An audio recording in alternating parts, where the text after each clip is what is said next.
Hi, welcome back. This is 7.2, the disk and washer method, and what it's going to allow us to do is to find volume, believe it or not, of three-dimensional objects. So we'll move into reality rather than working in 2 dimensions. We'll be able to do something here in 3 dimensions. Okay, so first we'll take a look at the disk method. I apologize again if I'm doing a lot of redundancy in class and here. I'm still trying to iron things out a bit, but hopefully towards the end of the semester we'll get that kind of taken care of. But anyways, let's take a look here and see what's going on, right? So, harken back to the day of the Riemann integral, or the Riemann sums, where we were approximating the area underneath a curve using rectangles, right? So we would kind of populate this region with a bunch of little rectangles and then kind of figure out a formula for the area of the rectangle.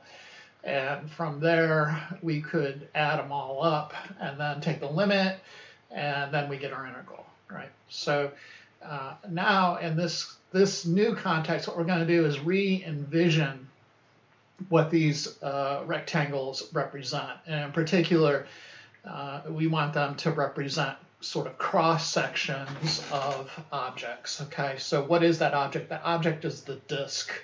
Because ultimately, in these problems, you're looking for the volume resulting from the rotation of this region about a particular axis. And in this example, I'm going to say we're going to rotate about the x-axis. Okay, so consider that like a slab of paper. Maybe I should kind of, here, it's this region that I'm rotating about the x-axis, and if you rotated it really quick, what would be the result? It would be kind of a vase-looking object. So it'd kind of look like this.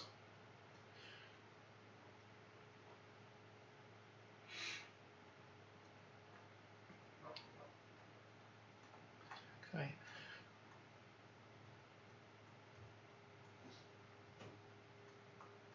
In 3 dimensions, right? So the original picture's in 2 dimensions, and then when you rotate it really quick, you get this new picture in 3 dimensions, okay?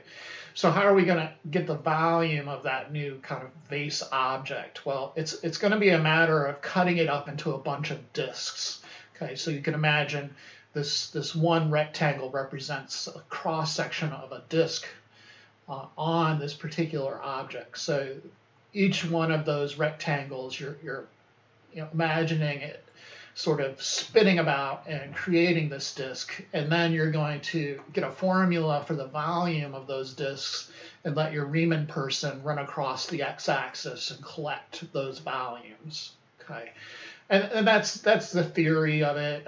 You can have different axes of rotation. You can have x, y axis. You can have shifted axes, which are a little bit more complicated. But that's the idea. And then there's other issues with the washer method we'll see in a bit. Anyway, so we need to get our hands on this formula. So, consider just one particular disk here, this guy right here. I'll locate him in particular at some position x sub I. The width of the base of that rectangle is change in x. Give the curve a name, we'll call it f of x.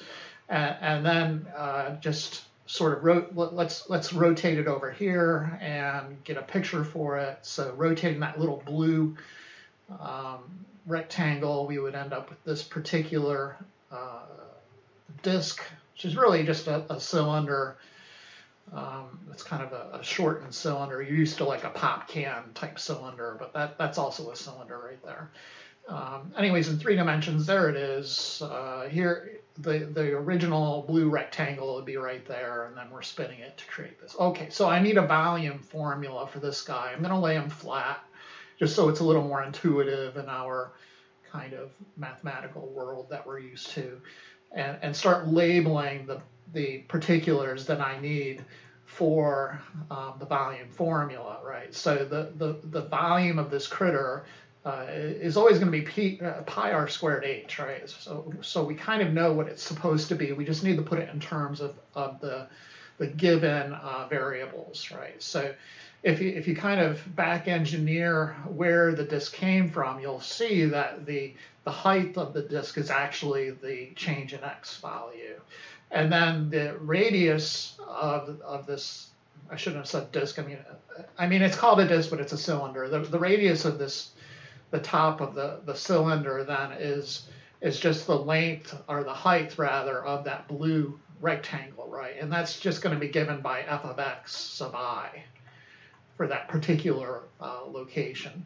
So our formula for the volume then is going to become pi times f of x sub I squared times the height, which is going to be delta x. So our Riemann person is going to run across and collect all of these volumes and then take the limit of these volumes. And what happens? Well, you get your integral du jour, which is going to be pi times this radius function, which in our case turns out just to be the curve itself, and then dx, integrating from one point to another, usually a to b, right? So there's our formula for the disk method in this particular orientation. Let's go ahead and look at maybe some problem. Okay, so I'll try to do the WebAssign. I think what I'm going to do is like WebAssign problems in class, and then I'm going to do the book problems over here in the video. I'm still juggling around, and I just cannot be decisive about it at this point. But like I said, towards the end of the semester, hopefully it'll iron out, or we'll just get used to it, one or the other, right? So anyways, number 5, they're kind enough to designate the region via a picture, but the curve itself is going to be y equals square root x. Right. Right. So we want so reading the directions, right, and evaluate the definite integral that represents the volume of the solid form by revolving a particular region about the x-axis. So usually they give you the region via a set of equations. Here, like I said, they're nice enough to kind of give you a picture. You should expect to have to kind of graph simple curves. Like I would consider this a simple curve, but the square root function it's a sideways parabola basically. But they want the region going from 1 all the way up to 4, and they want you to take this and rotate it about the x-axis. Okay. So the resulting figure of that rotation will be kind of like this. So maybe you're modeling an airplane engine or something like that. Okay, so the way I approach it is usually, it's the way I want you to approach it. Do a sketch here in 2 dimensions. You don't have to do the 3-dimension picture. And then identify what is going to basically be the radius of that slab there. You don't have to write out what it is, but just for our reference here in the beginning, your v sub I is always going to be pi r squared h. And the most important piece then that we need is this r squared. So the r squared is going to be the length of that rectangle from the base to the top. And working here in the problems, I'm usually going to just identify that as big R of x, the radius function. Okay, the radius function then is just given by square root x. And then from there, you can go ahead and set up your integral just by dumping it into the formula, pi integral from 1 to 4 of the square root of x dx. Okay. And then you have a little bit of integration. I hope at this point you're able to kind of do that on your own without kind of looking at what I'm doing. But if not, 1/2 plus 2/2 is 3/2 times the reciprocal is 2/3. And then I'm going from 1 to 4. So I have to input the antiderivative, input the limits into the antiderivative. So 4 to the 3/2 power is going to be 8, and then minus 1 to the 3/2 is 1. So it's going to be 14 pi over 3. when all is said and done. I haven't worked these out ahead of time. Of course, it's wrong. So,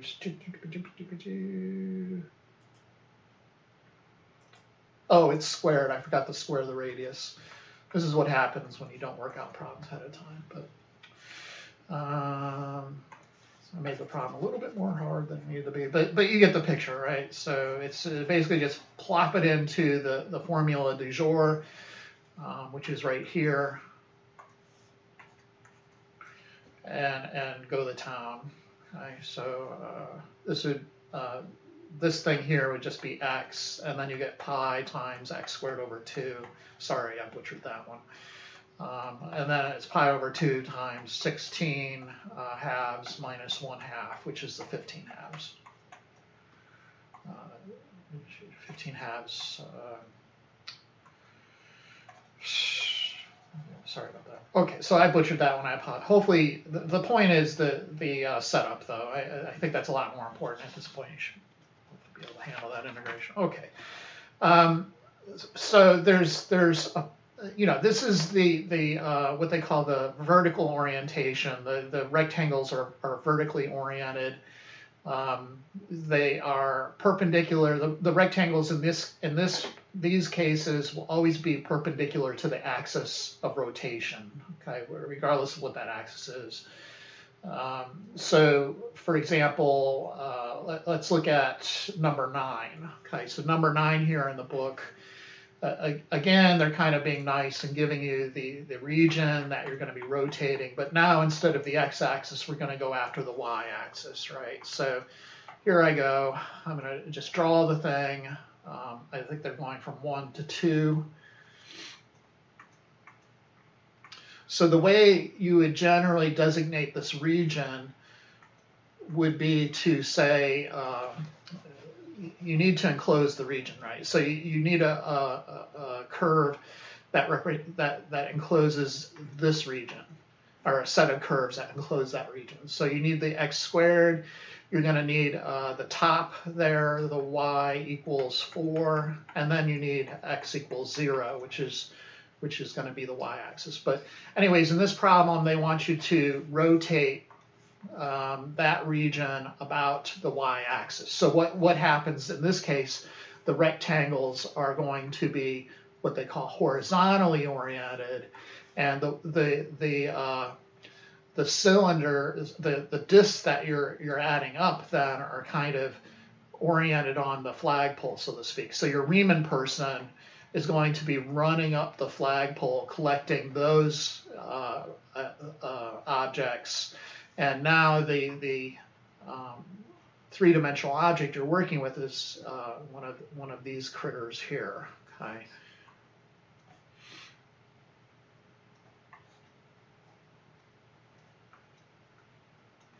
Okay. So the radius function.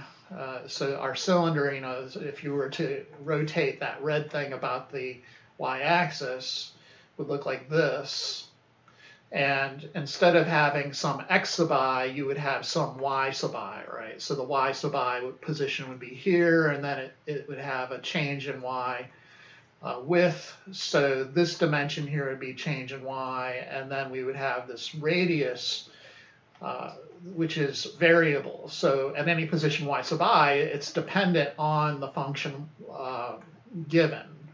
Okay, y equals x squared, but we need everything in terms of y. So if I give you the position 3 on the y-axis, the output x variable is not 9. So how do I get my hands on the y function? You need to take y equals x squared and solve for x. So you need to take the square root on both sides. So square rooting both sides, you get plus or minus root y.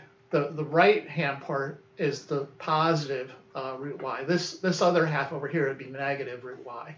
Okay, but that function there will give you the radius for any given y sub I. Okay, so the radius function then, instead of r of x, we're going to say it's r of y. and it'll be given by the square root of y. So if you're located at position 3, the distance, or rather the kind of length of this rectangle that I'm outlining in blue now is going to be square root 3. Okay, the height of that rectangle going from left to right. And then you use that, with the volume, so the pi, and you don't have to write all this out of it, but you just dump it into your integral, but for the sake of completeness, you got pi times r squared delta y. Okay? So at the end of the day, it's pi integral square root y squared from 0 to 4 dy, and let's go ahead and integrate that critter. So you're going to end up with a nice integral. After squaring, the square root goes away, and then you get pi y squared over 2 from 0 to 4. Hopefully I'm not butchering this one. 16 over 2 is 8 pi, and then minus 0. Okay, so let's see if that's right. Yay! All right, so there's the other orientation, but let's move on. So now we get another method, which is called the washer method, and the washer method is good for it's not exactly solid objects, but objects that have holes in them. So the scenario is going to be you're going to have two curves in the plane, and you want to rotate that enclosed region about the x or the y axis.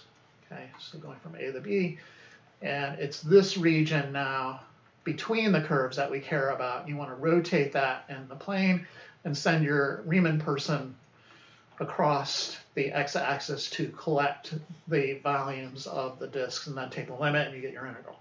Okay, great. So how do we get our hands on that formula?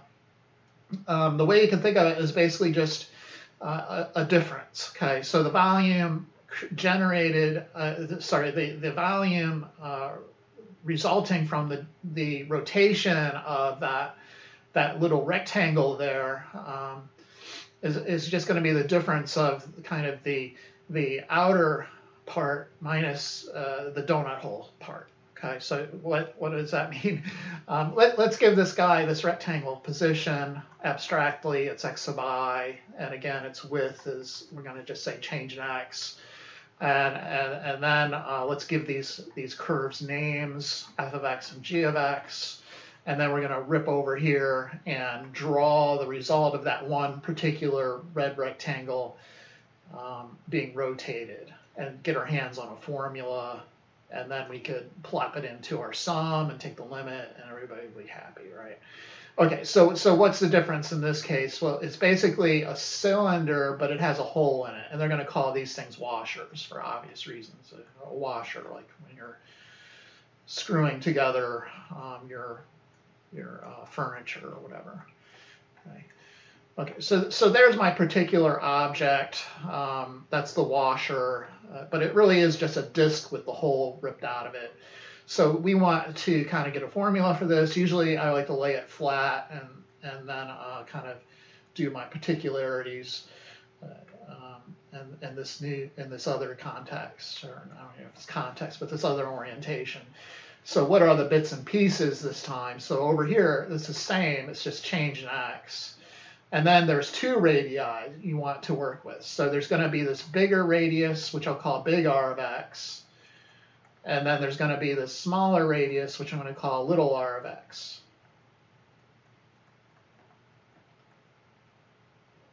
Okay, made that one a little too big.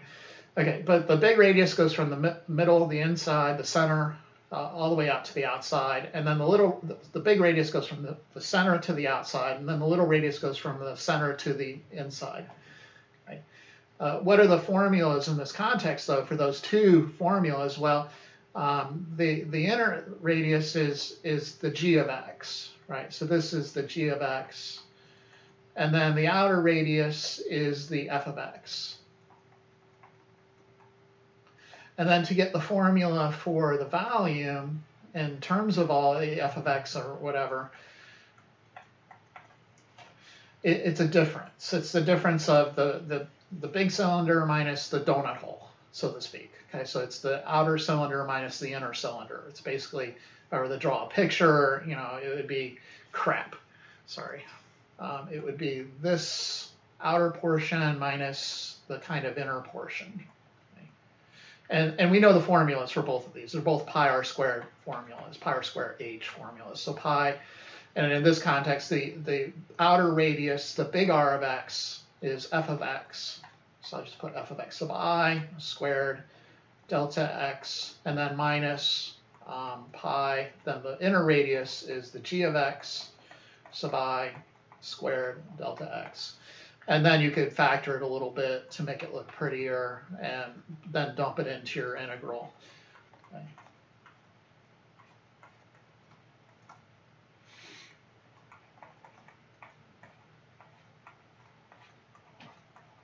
And take the limit of it. So we have the sum of these v sub i's, and you're taking the limit, you end up with the factor out the pi, and it's the integral of f of x minus g of x, f of x squared minus g of x squared.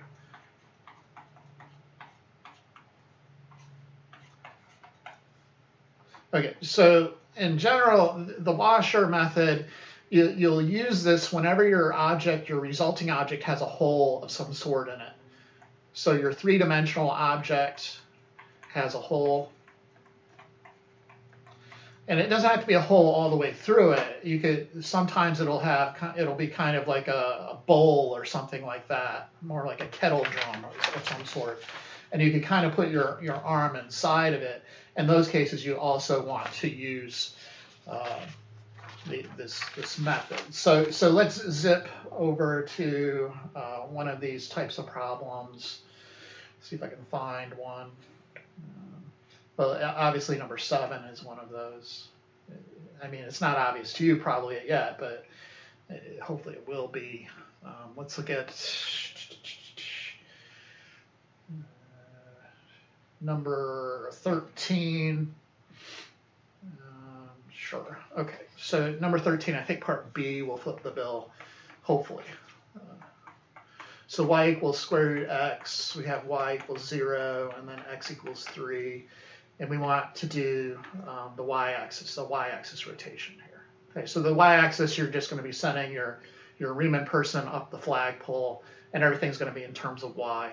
In general, the rule of thumb is whatever axis you're rotating around, your rectangles are going to be perpendicular to that axis. Okay, so anyways, 13 part B, we want to do a y-axis. So in general, for the quizzes or for tests, I want to see a picture first, right? So the square root function is a sideways facing parabola. There it is. Y equals 0. Well, hey, that's just the x-axis, and then x equals 3 is a vertical line at 3. So this will be our region, and we're rotating it about the y-axis. Okay, so again, the rectangle is going to be perpendicular to that axis of rotation. So there's our rectangle, and then when you rotate that critter, the object that results is kind of like a kettle drum, but not really. So it's going to go inwards like this, and then at the bottom it's going to hit a point.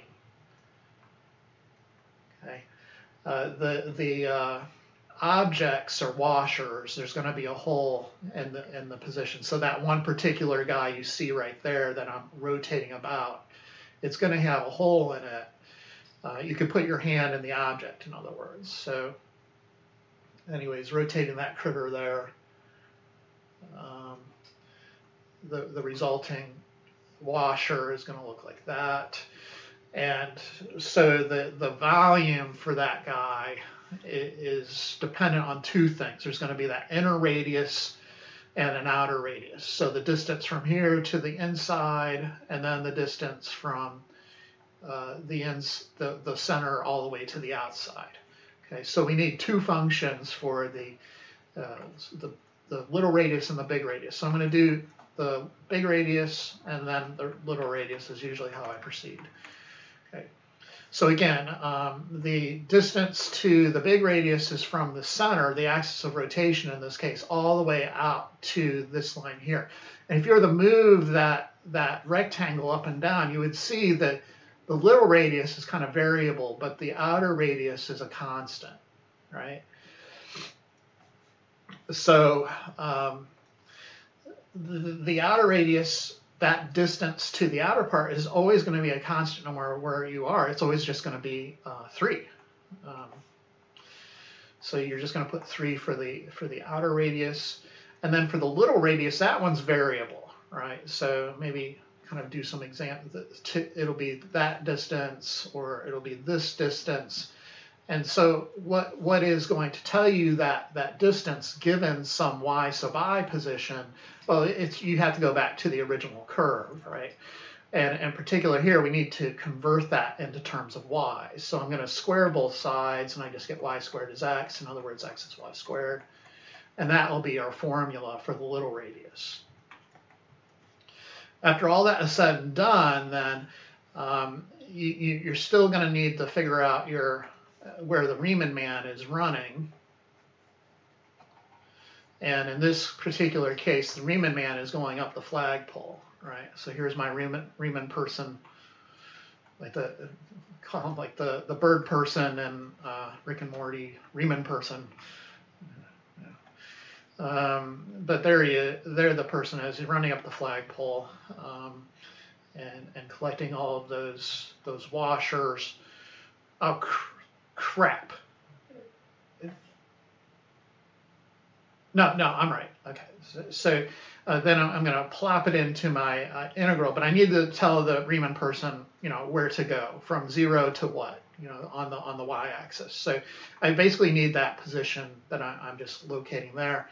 It's the x-coordinate is 3, so to get the y-coordinate, you just plop it in √3 into the function, and that will be the distance the Riemann person needs to run. So I'm going to integrate from 0 to √3, and then my formula will be 9 minus y squared squared, which is y to the 4th dy, and that will be a relatively painless integral. So we get 9y minus y to the 5th over 5. It's a little annoying, but that's life in the fast lane.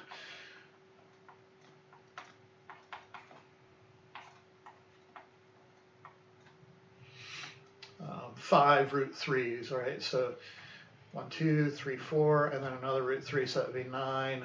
Oh, that's 9 √3 over 5 as well. All right, whatever. So yeah, like 45 √3 minus 9 √3, it seems like 36 √3 over 5, which totally doesn't seem right, but drum roll. Hey, 36 √3 over 5, yay.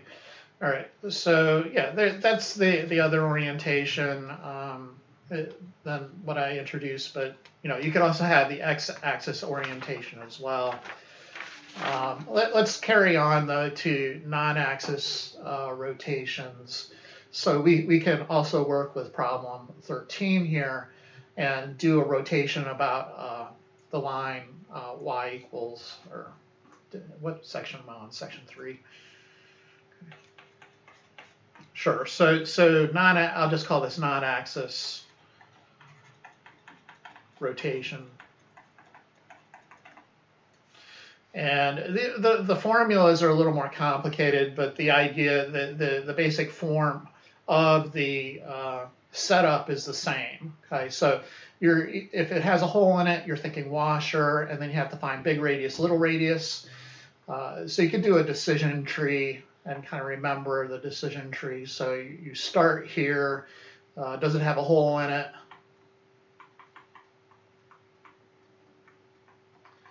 And if yes, then you're going to do washer.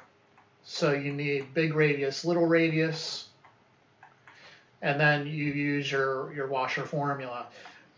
If it does not have a hole in it, then you're doing a disk. and all you need is big radius. Now, whether or not it's in terms of x or y, that is kind of based on your rectangle. So for these guys here, maybe you can even do a little inner decision tree. Is it x or is it y? So if the let's clean that up a bit so it looks a bit more official. So these formulas, you know it's in terms of x if your rectangle is vertical orient, and then you know it's in terms of y if your rectangle is horizontally oriented. Okay, and same for the disk method. If your rectangle is, and maybe for a decision tree, I should have wrote that the other way around, right? So if you see a vertical rectangle, then you're going to be in terms of x. And if you see a horizontal rectangle, you're going to be in terms of y. But the base of the rectangle is on. The is telling you where that variable, the independent variable or the input variable is. So again, same for the disk. If you have vertical, it's x. If you have horizontal, it's y. Okay. All right. So great.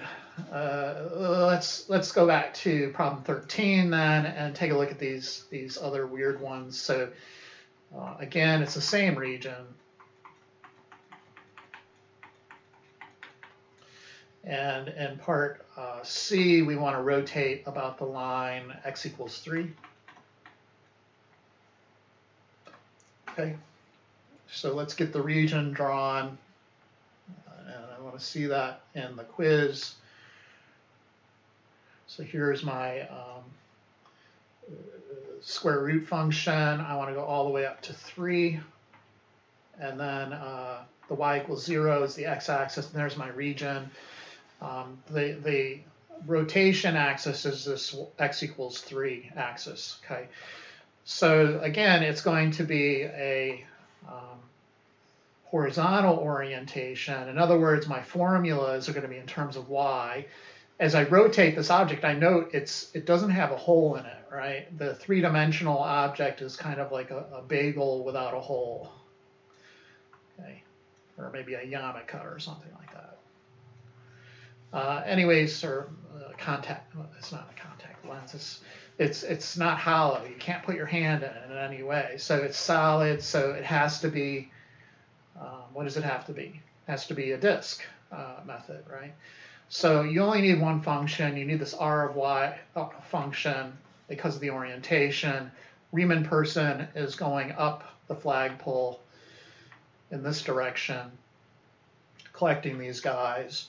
And yeah, that's pretty much it. You just need a formula for this stupid rectangle for whatever position y sub I you're at. So how do I get my hands on that then?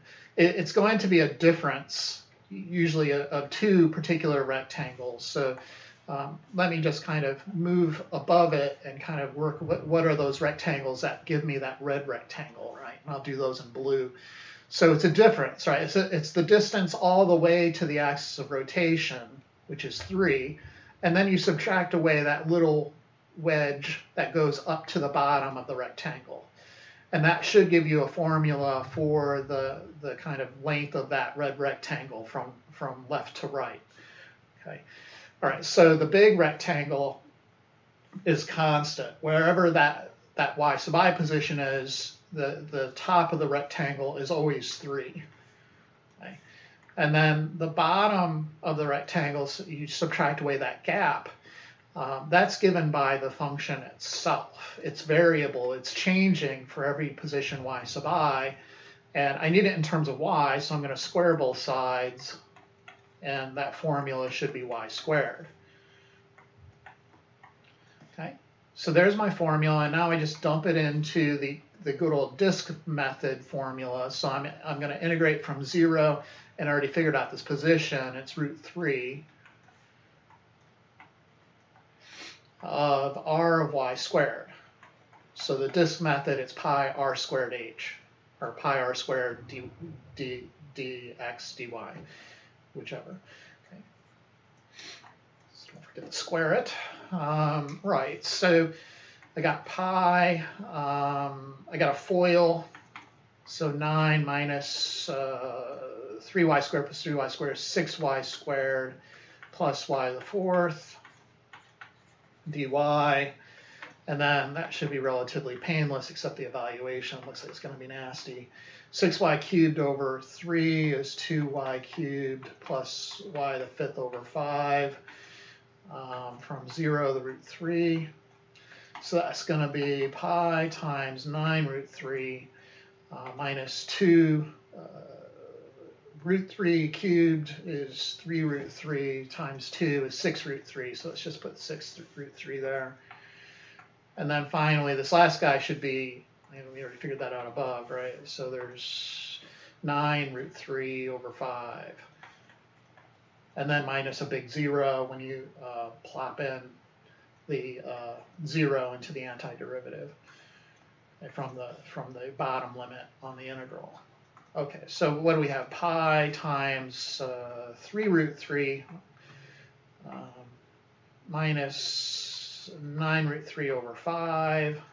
Common denominator will be 15 minus 9 is 6 root 3 over 5. So 6 root 3 pi over 5. Drum roll.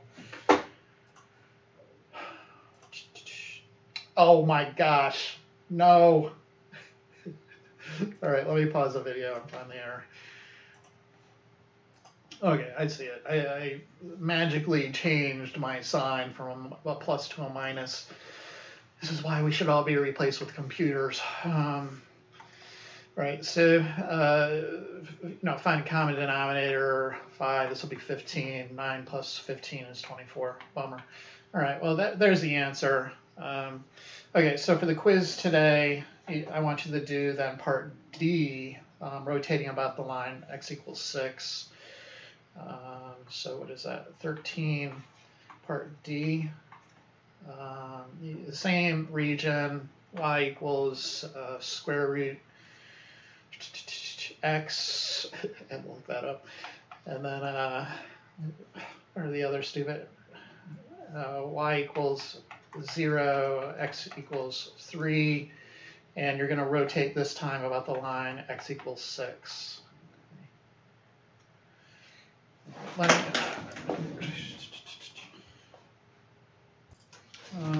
Let me give you a little help with this one before I cut you loose to do it.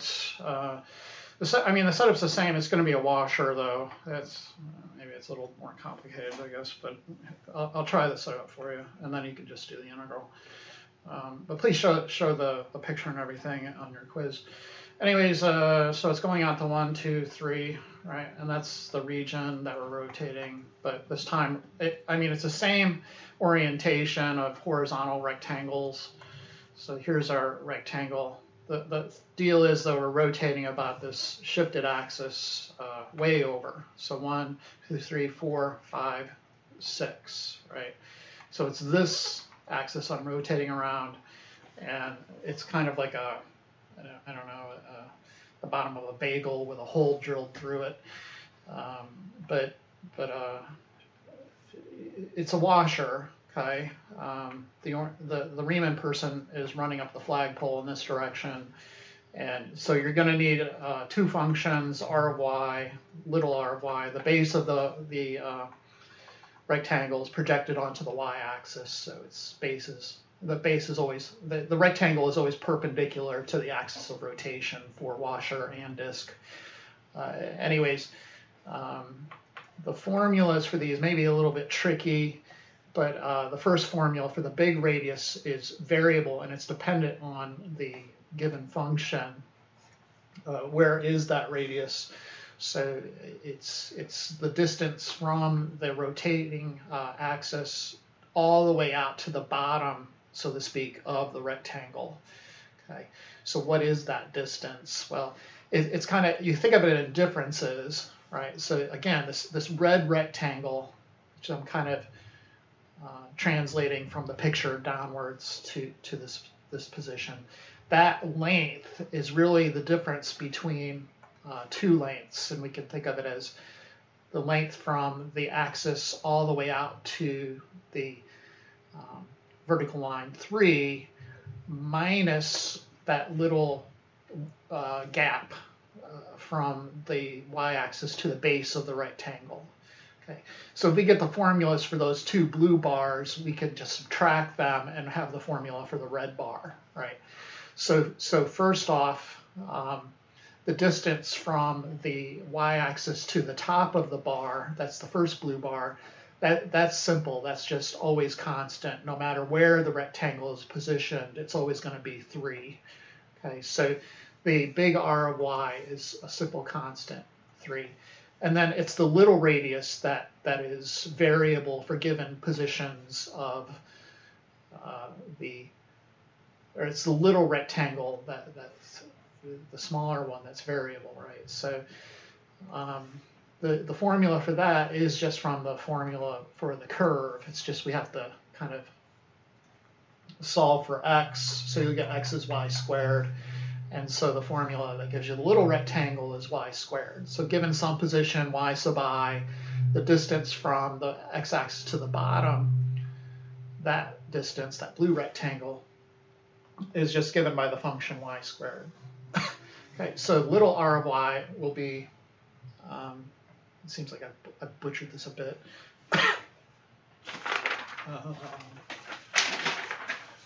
Yeah, I did butcher it. Crap. Sorry, I apologize.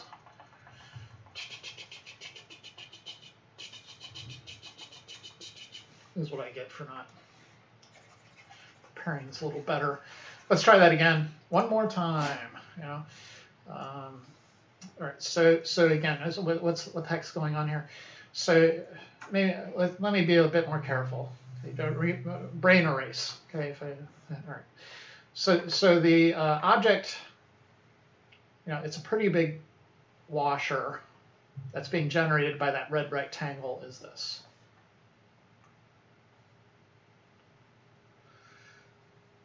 Okay, more or less, right? I need to, figure out the little radius, which is, and let's, usually I go to the right, but let's kind of move it over. I need, this is little r. And then this distance here is big R. And you can kind of see where that red rectangle is. It's if I translate it from the picture downwards, it's right here. Okay. All right. So what? All right. So I need these two. It's a washer. I need two formulas. They're both in terms of y.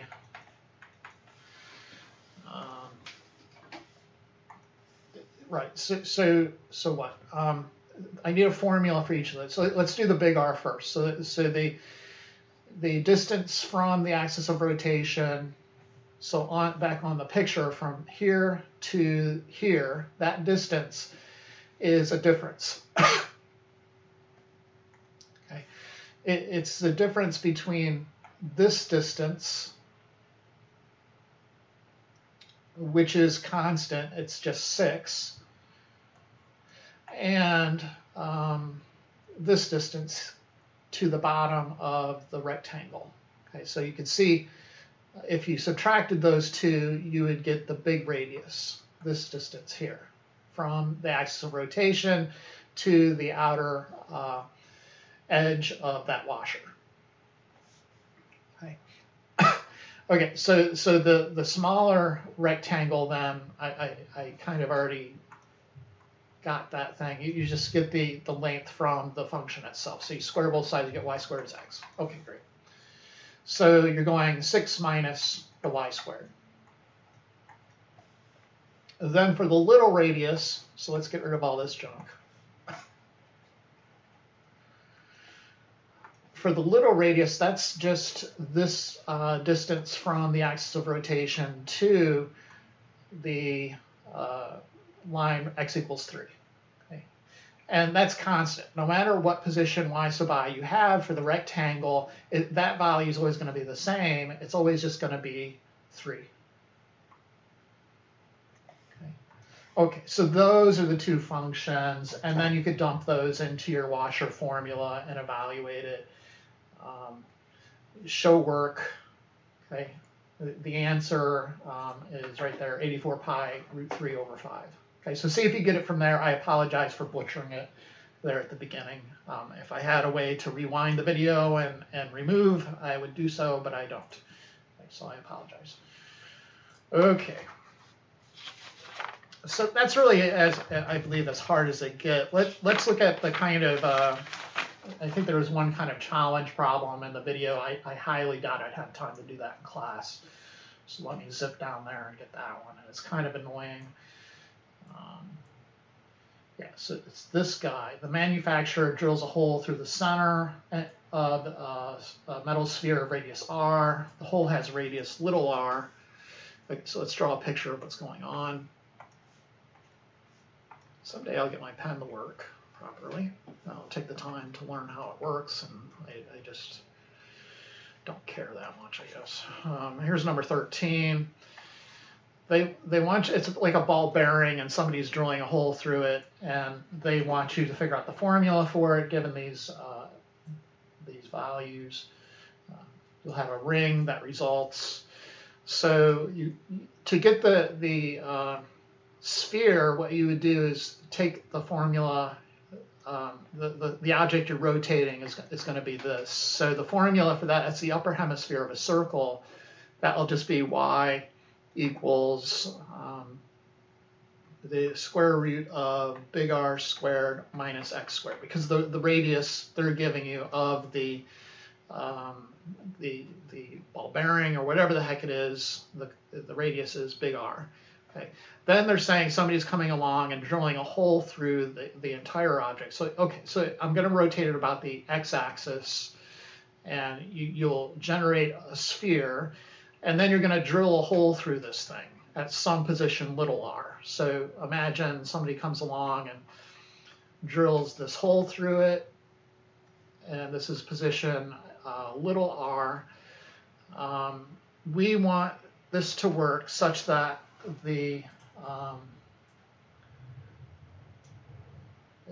that we're given a formula for the volume of the remaining part.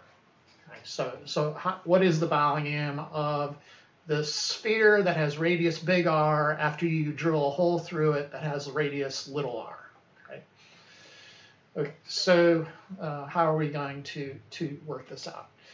Okay. I'm going to use it's going to be a washer, right? So I'll position my rectangle right here, and then my formulas will be in terms of x, because that base of the rectangle is going to be on the x-axis, so to speak. It's perpendicular to the x-axis. My Riemann person is running across the x-axis in that direction, and I need formulas, okay? I need the formula for big R, so that will be from the the middle to the outer portion of the washer, that distance I just drew there, here to here. So from here to here.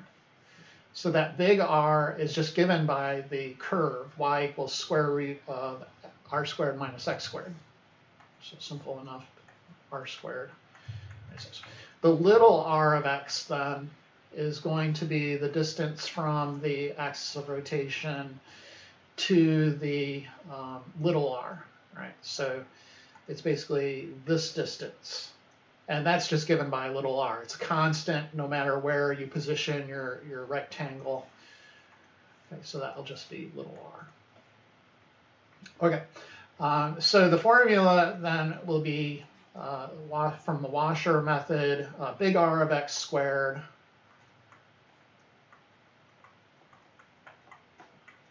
minus little r squared. And then kind of the trouble, I think, is just figuring out the limits on the integral.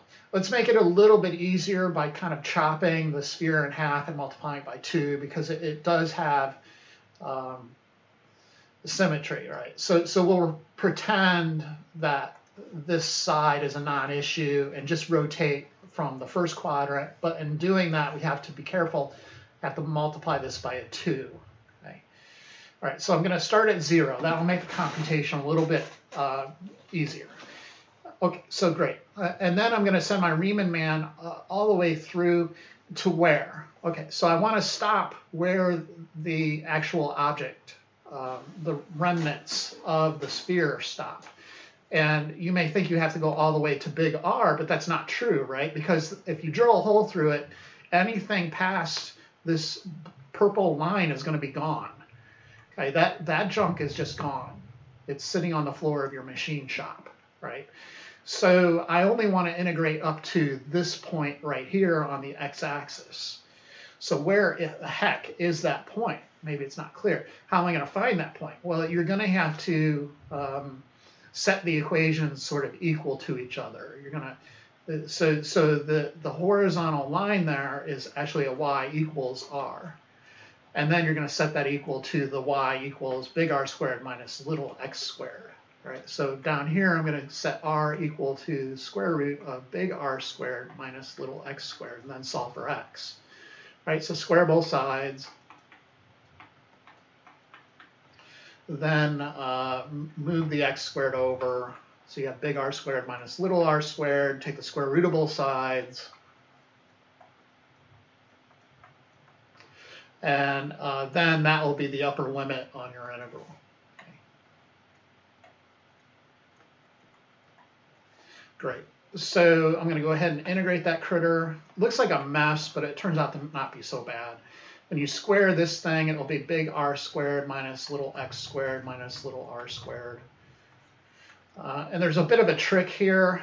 What I'm going to do is collect the constant terms and just consider that as one term.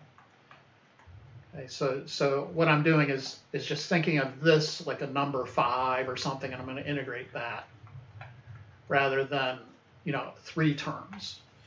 And it'll make life a lot easier. Okay, so 2 pi, integrating r squared minus little r squared is going to give me r squared minus little r squared x. That's kind of the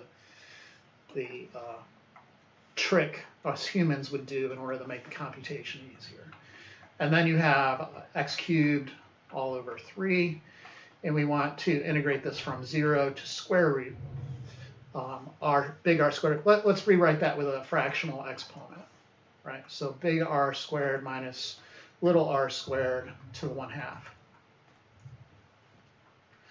And you can kind of see it's going to work out. All right, so 2 pi, we have big R squared minus little r squared times big R squared minus little r squared to the 1/2 minus big R squared minus little r squared cubed to the 1/2 cubed, right?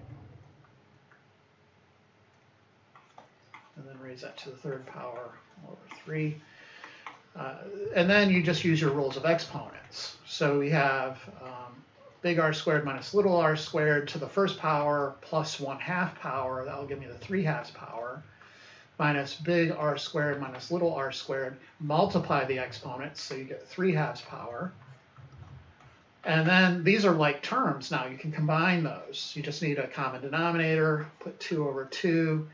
So this will be 2 pi times, there's 2 big R squared minus little r squared to the 3/2. So you'll end up with just 1 big R squared minus little r squared to the 3/2 in the numerator, all over 2. And then, crap, what did I do? Oh, it's the common denominator is 3. Sorry.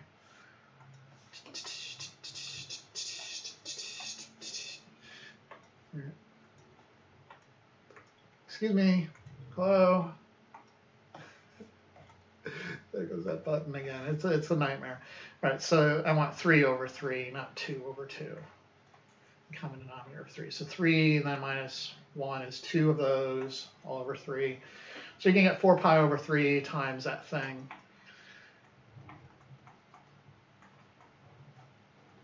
Let's just put it in the numerator, big R squared. And when you put it into My Math Lab there, you're going to need what are you going to need? You're going to need capital letter R, little letter R. See how I wrote it in there. Just some small details on inputting answers into MyMathLab. Okay, so it's not even an issue in this. You don't have to draw anything. So we're good to go. All right, thank you for watching. Have a good day. I'll see you next time.